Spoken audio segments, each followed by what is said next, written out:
Good evening, everyone. This is NewsXstream, and tonight we're watching a major political shakeup unfold right on Capitol Hill.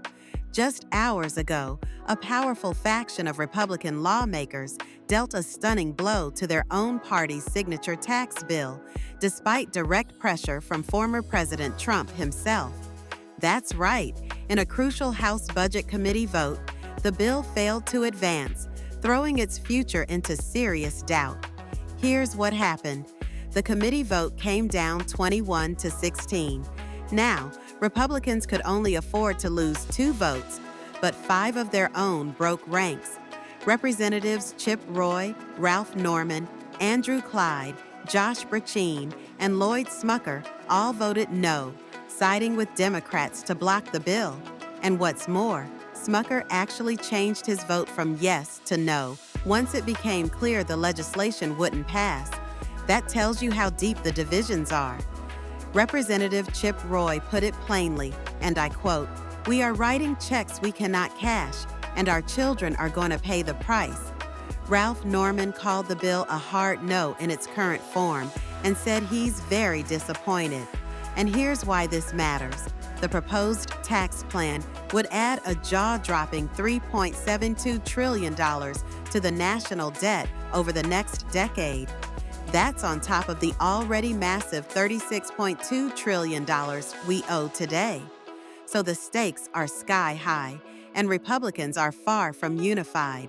Inside the GOP, we're seeing a real fracture, 3 factions pulling in different directions. First, you've got moderates from Democratic-led states who want to raise the SALT deduction to protect their constituents. Then, you have the hardliners who will only support that if it's balanced by deep cuts to Medicaid and the total repeal of Biden-era green energy tax credits. And finally, a third group of moderates says, not so fast. They're trying to protect Medicaid for the working-class families that rely on it. And that's not all.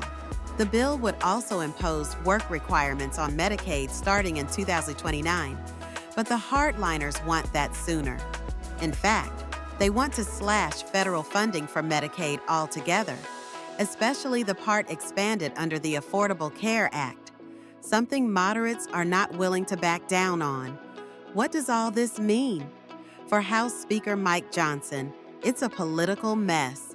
He set a goal to get this bill to the Senate by Memorial Day, but tonight, that goal looks more like a mirage.